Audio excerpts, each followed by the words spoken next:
أنا أقول لكم قصة شاب. اسمعوا يا شباب الأمة، والله الذي لا إله إلا هو إن هذه القصة كما أحدثكم وإني على يقين، وحدثني بها عدول ومن سمعها ورآها وشاهدها قبل أيام أو قبل أشهر. تأتي الموافقة على إكمال طريق أبها الحجاز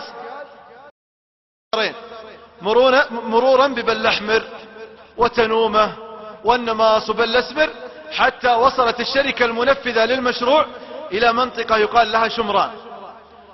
وصلوا إلى هذه المنطقة وهذه القرية، فأوقف سير هذه الشركة مقبرة قديمة أوقفت إتمام هذا الطريق.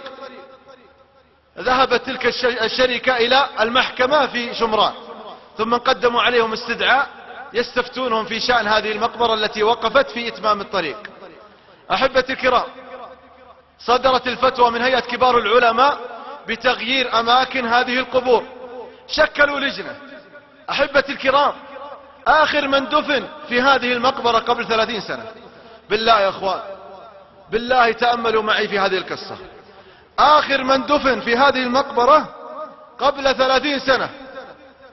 شكلوا لجنة من المحكمة ومن هيئة الأمر بالمعروف والنهي عن المنكر ومن البلدية ومن أعيان القبيلة لنبش هذه القبور وتغيير أماكنها. بدأوا في عملهم، أخذوا ينبشون القبور قبرا تلو قبر، ما يجدون في هذه القبور إلا روائح منتنة ورفات العظام. آخر من دفن في هذه المقبرة قبل 30 سنة وقفوا على ذاك القبر، بدأوا ينبشون التراب من على ذاك القبر. أحبتي الكرام، عيشوا معي هذا الواقع، والله كما أحدثكم، ينبشون القبر على صاحبه حتى وقفوا على اللحود والصلايا، أبعدوا تلك اللحود، وإذا بالجميع يكبر.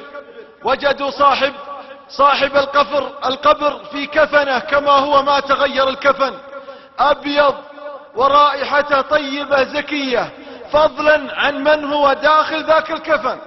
أخرجوه من قبره والجميع يكبر.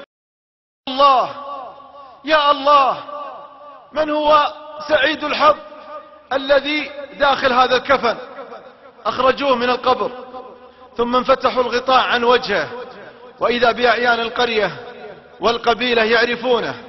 هذا فلان ابن فلان، هذا فلان ابن فلان مات قبل 30 سنة، هذا فلان ابن فلان مات قبل 30 سنة. والله يا أحبتي ما تغير، وجهه هو، جسمه هو ما تغير، كفنه هو ما تغير. أخذوه وحملوه، ثم ذهبوا به إلى أبيه. أبوه لا زال على قيد الحياة. طرقوا الباب على أبوه، ثم أدخلوا الولد على الأب.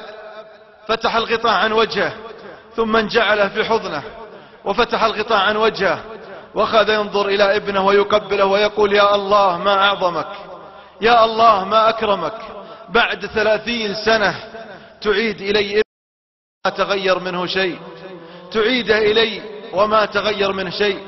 حملوه وغيروا قبره، ثم عاد الصالحون إلى الأب يسألونه ويقولون للأب: أسألك بالله، على إيش مات ابنك؟ ليش هذه النهاية؟ 30 سنة ما تغير في قبره، 30 سنة رائحته طيبة زكية كأن دفن اليوم أو قبل أيام. على أي شيء مات ابنك؟ اسمعوا يا شباب، اسمعوا يا من ضيعت الصلاة. قال ذاك الأب: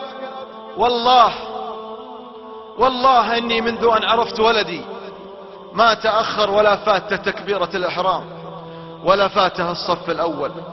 والله إني من عرفت ولدي ما عمري جيت صحيت لصلاة الفجر. أجي أصحي صلاة الفجر وهو صاحي وتوضأ وذهب إلى صلاة الفجر. والله ما تعبني في قضية الصلاة، محافظ على صلاته. علشان كذا في قبره 30 سنة ما تغير. والله ما نسعد إلا بالدين، إلا بالطاعة، إلا بالعبادة. لن تسعدنا شاشات وقنوات، ولن تسعدنا مباريات وكاس العالم ومتابعته. والله لن نسعد يوم نعلق قلوبنا بغير الله. لا يا الغالي، لن نسعد إلا بالطاعة، إلا بالعبادة، إلا بالقرب إلا بالقرب من الله. أسأل الله أن يجعل القلوب معلقة بقولوا آمين.